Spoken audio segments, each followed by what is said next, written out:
Coming to you live from our Auckland Park studios, this is Prime News on SABC3, and here are the top stories making headlines this evening. Mr. Matlala would not have asked for a meeting with you, and he would not have made an effort to meet with you in January 2024 if you had nothing useful to provide to him. Lieutenant General Shadrack Sibiya's fourth day on the stand saw his categorical denials over allegedly receiving impalas from alleged cartel member Vusumuzi Matlala coincidentally change when the evidence showed him otherwise. Cell phone analysis revealed communication between officials and foreign nationals. Officials entrusted with safeguarding the integrity of the Home Affairs Department have allegedly turned their positions into profit-making schemes. Our mothers are paying 900 for electricity. That is not fair. Other sections are not paying for electricity and water. And just a few hours before Gauteng Premier Panyaza Lesufi delivered his State of the Province address, mayhem erupted in various parts of Tembisa in Ekurhuleni over water and electricity cuts.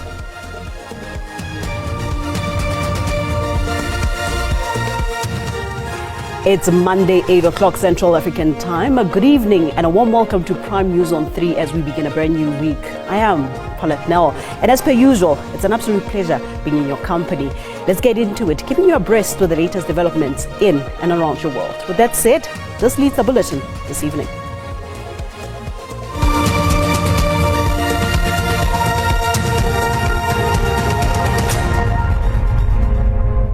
Suspended Deputy National Commissioner for Crime Detection, Lieutenant General Shadrack Sibiya's fourth day on the stand saw his categorical denials over allegedly receiving impalas from alleged cartel member Vusumuzi Matlala coincidentally change when the evidence showed him otherwise. The inconsistencies in his testimony, however, did not go unnoticed before the probe. Suspended Deputy National Commissioner for Crime Detection, Lieutenant General Shadrack Sibiya, has categorically denied receiving impalas from alleged cartel member Vusumuzi Matlala.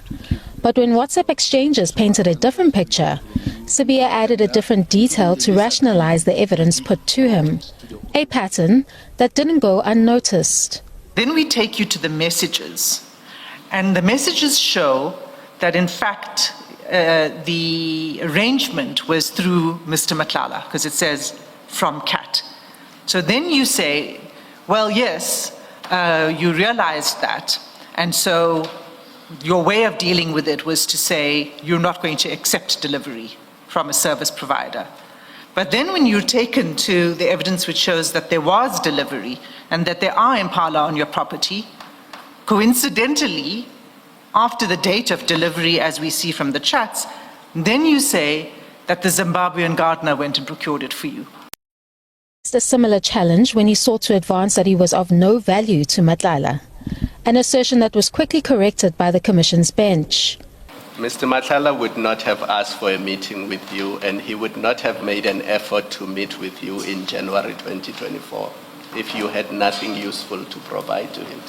This alleged benefit Sibiya received through the delivery of impalas was also the subject of Witness C's recording of Matlala shortly after the latter's arrest. Sibiya, however, questions the credibility of the recording before the probe. I'm very worried about the evidence leader because she selectively chooses portions that she thinks could only address what she wants to achieve, but also deliberately choosing to ignore the fact that Mr. Matlala raised an issue and said, I have a problem with this recording. This is not my voice. It was AI generated. The hearings continue. Kani Mapanga, SABC News, Pretoria. Officials entrusted with safeguarding the integrity of the Home Affairs Department have allegedly turned their positions into profit-making schemes. This is according to the Special Investigating Unit's interim report, which revealed that a handful of corrupt Home Affairs officials pocketed over 16 million rand from foreign nationals. In turn, those foreign nationals allegedly generated financial gains of up to 181 million rand after acquiring fraudulent South African documents. A whistleblower alleged that foreign nationals fraudulently entered the country and obtained asylum seeker permits, them to apply for permanent residence and ultimately citizenship. Special Investigating Unit to secure a special tribunal order to search 5 refugee reception offices. Alongside the Hawks, investigators seized laptops, desktops, cell phones, external drives and files. SIU head Leonard Lekgetho says cell phone analysis uncovered elements of fraudulent and corrupt activities. Cell phone analysis revealed communication between officials and foreign nationals, with payments via e-wallet ranging from 500 to 3,000, facilitating the unlawful issuing of permits and visa to unqualified individuals. Payments were made through various methods, cash hidden in application form, with office door closed to avoid cameras, and we also found e-wallet deposit using non-RICA registered or fraudulently RICA registered number. Investigation traced the scheme to low-ranking Home Affairs officials who allegedly accumulated unexplained wealth by selling immigration documents to undeserving foreigners. The SIU can reveal that so far we have uncovered that 4 officials who earn less than 25,000 a month have received a total of 16.3 million in direct deposit. Evidence indicates that certain members of this group have acquired significant assets that are grossly disproportionate to their legal income. Also uncovered a coordinated network of religious leaders, among them Shepherd Bushiri and Pastor Timothy Omotoso, who allegedly exploited the immigration system through fraudulent documentation, employment confirmations, marriages of convenience, and syndicate-backed sponsorships to falsify financial stability. Offenses Timo, SABC News, Pretoria. 2 additional charges have been added to Bellarmine Mugabe and his co-accused Tobias Matonze, who made their first appearance in the Alexandra Magistrates Court. Both were initially only facing an attempted murder charge, but they are now also facing charges of possession of a firearm and defeating the ends of justice over the missing gun, which was allegedly used to shoot their gardener last week Thursday. Well, there was a bit of a delay to the start of today's proceedings as both of the accused, Bellarmine Mugabe as well as Tobias Matonze, were taken to the Randburg Magistrates Court instead of being brought here to the Alexandra Magistrates Court for their first court appearance. Eventually, they were brought in here, and now 2 additional charges have been added. Attempted murder, which is count number 1. The state will be applying the doctrine of common purpose. Both of the accused persons are facing that count. We have count number 2, that is defeating and obstructing the course of justice. This is in relation to the firearm that was allegedly used during the commission of the offense, which the firearm up to date has not been recovered. Both of them are facing that charge, doctrine of common purpose. Count number 3, possession of a firearm. Bail application is scheduled to get underway on the 3rd of March. They still need to approach the Department of Home Affairs and other agencies in order to verify a number of things incidental to the statuses of the accused. Both the accused, Bellarmine Mugabe as well as Tobias Matonze, will remain in custody until that bail application. Crisalda Lewis, SABC News at the Alexandra Magistrates Court. When we come back, mayhem erupted in various parts of Tembisa Ekurhuleni over water and electricity cuts. More on this after a short break.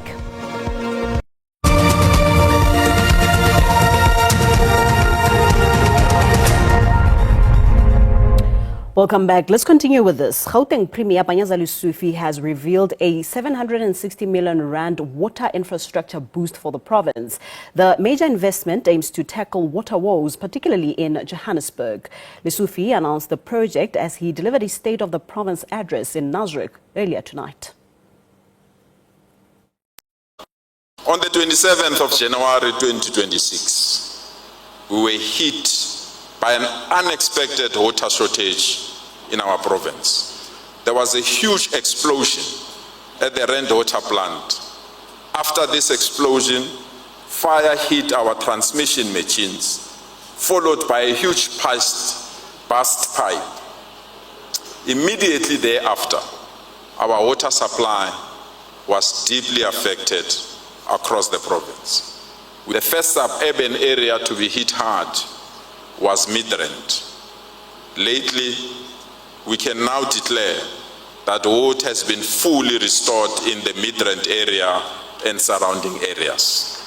However, the areas that remain stubborn and extremely difficult to resolve the water challenges are part of Westdene, Coronationville, Sophia Town, Melville, Emarentia, and some sections of Dorongo.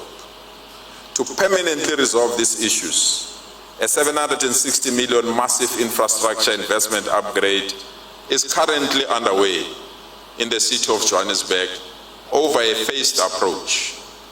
The first phase, it will be the construction of a new ground reservoir and a tower in Brixton, and will go live this Saturday to improve water supply in these areas. But just a few hours before Lesufi delivered his State of the Province address, mayhem erupted in various parts of Tembisa in Ekurhuleni over water and electricity cuts. Community members barricaded roads, closing various main routes around the township, demanding resolutions to the ongoing service delivery challenges. Tires went up in smoke as residents blocked main roads while fighting for electricity and water. Most of their homes' electricity has been disconnected over non-payment. At first, they used to give us 100 units. Right now, they are no longer giving us anything. And then at the end of the month, when the bills come, it will be something close to 12,000 rand. Our mothers are paying 900 for electricity. That is not fair. Other sections are not paying for electricity and water. The protest also disrupted traffic severely, with e-hailing services feeling the pinch. And honestly speaking, what they are doing is really impacting not just only them, or the cars that they are trying to block, but also us who are trying to put food on the table. When I saw the police firing fire bullets, I thought, this is not right, because the people are exercising their rights. They are striking because they are not happy. Community leaders say the high rates and taxes coupled with expensive electricity and water woes is infringing on their dignity. They demand that all debt be scrapped and for the indigent program to be reviewed. The municipality of Ekurhuleni is selling us the electricity at a very high amount because we're not buying it direct from Eskom, we're buying it from the third part. So the rates are very high, so we are struggling with that. The Ekurhuleni municipality is yet to give direction on the way forward and to stipulate clearer plans on the indigent program that affects struggling community members. Patricia Fasache, SABC News in Tembisa.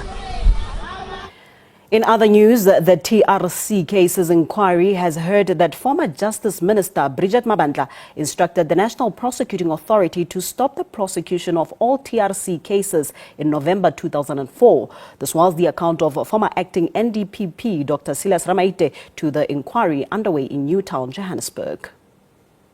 I have received an instruction from the minister that the investigation and prosecution of all TRC, and that's what she had said, and specifically when she referred to the guidelines, that she had instructed that all investigation and the investigation and prosecution of all TRC related cases must be put on hold pending the development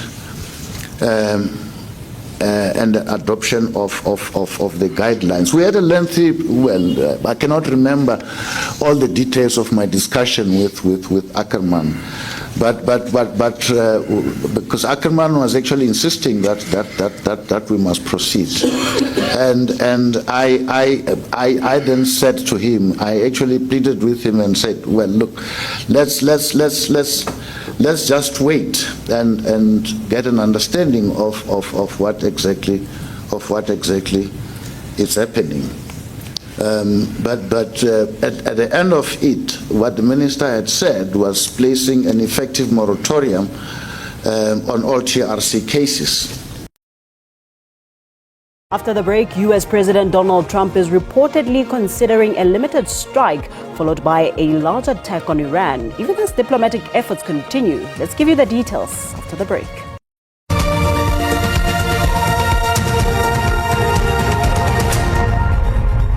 Thank you for staying with us. In news further afield, US President Donald Trump is reportedly considering a limited strike followed by a large attack on Iran, even as diplomatic efforts continue. US and Iran negotiators will meet later this week for the latest round of talks aimed at achieving a nuclear deal. Well, the White House has been saying for some weeks that diplomacy is the president's first option. But advisers within his administration report that plans are being drawn up for possible multiple strikes against Iran. Strikes that could take place irrespective of diplomacy and even ahead of the next round of negotiations. US and Iranian negotiators are going to be sitting down in Geneva on Thursday. But President Trump has reportedly told advisers to draw up plans for a limited strike against Iran, which could happen before Thursday, potentially hitting government and military targets, as well as planning for a larger strike if that initial one does not force Iran to make a deal. At heart is the Trump administration's desire to significantly limit Tehran's nuclear ambitions and give up any hopes of ever being able to make a nuclear weapon. Iran, of course, maintains its uranium enrichment is for peaceful, civilian purposes. But if the US strikes Iran, there are fears that Iran will retaliate and possibly order its proxies to attack US bases in the region. So we could see Hezbollah in Lebanon and the Houthis in Yemen carrying out attacks on US bases that are located in other countries in the Middle East and potentially therefore sparking a much larger, wider regional conflict. Nick Harper, SABC News, Washington.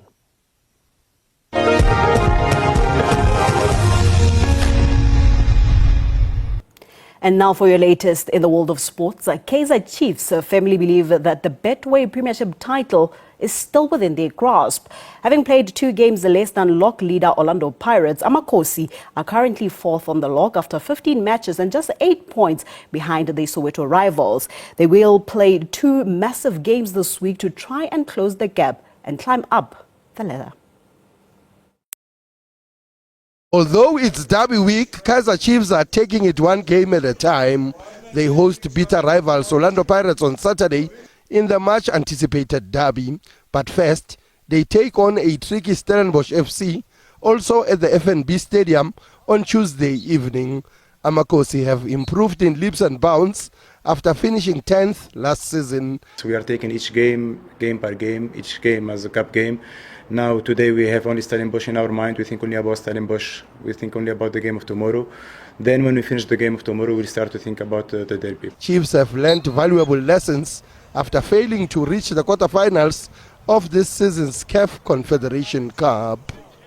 I think obviously after the last game we had to reflect and see what we did wrong, what we did right. And at this point, I think this game is very important because I think now we're going to the last bunch of games, so we know what's at stake. With tickets for Saturday's Soweto Derby sold out just hours after they went on sale, organizers are now planning for an incident-free spectacle. This season's race for the league title features the elite and is most likely to go down to the wire. Sfiso Ramara, SABC News, Johannesburg. Well, with that, let's check in with the weather forecast for the latest in temperature changes over tonight and tomorrow. For that full picture and details, it's over to the weather desk.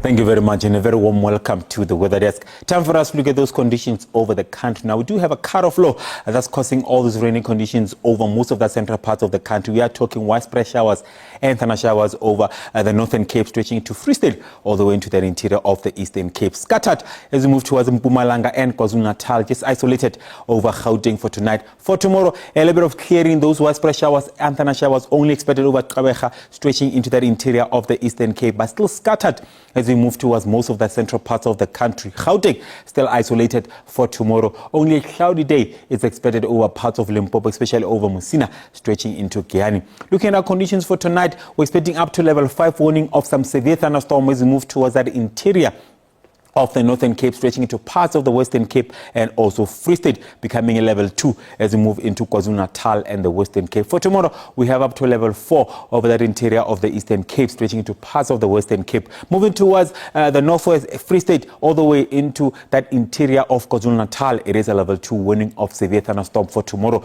We are talking possibilities of heavy downpours, which can lead to flooding over those areas, so please, let's be careful. Overnight temperatures, it is going to be a cool night over most of the country. We are talking 40 over Sunderland. For tomorrow, it is a warm day over Johannesburg with a high of 23, 24 over Pretoria. Moving towards Limpopo for tomorrow, also expecting a mild day, especially over Polokwane with a high of 31. But Musina stretching into Toyado and Palaboro, it is a hot day with Palaboro at a high of 33. Moving to Mpumalanga, also mild conditions for tomorrow. Mbombela at 29, Emalahlede a maximum of 24. KwaZulu-Natal for tomorrow, level 4 warning of severe thunderstorm expected over Kostad with a high of 23, 27 over Pietermaritzburg, Durban at a high of 28. Moving towards the Eastern Cape, also mild conditions overall. Gqeberha at 24. Remember, we have that 80% chance of showers and thunder showers over that interior. Rainy conditions over the Western Cape for tomorrow, Cape Town at 25. Fernandel peaking at 29. Northern Cape for tomorrow, also expecting a warm day as we move towards Upington with a high of 26. Free State for tomorrow, remember, have those rainy conditions over Free State, that cut-off low causing havoc over that province. Bloemfontein at 24, Bethlehem at 21. And lastly, over the Northwest Province for tomorrow, mild conditions over Mahikeng with a high of 24. Bloemhof expecting a warm day with a maximum of 29. That's all the weather I have for you. Stay tuned.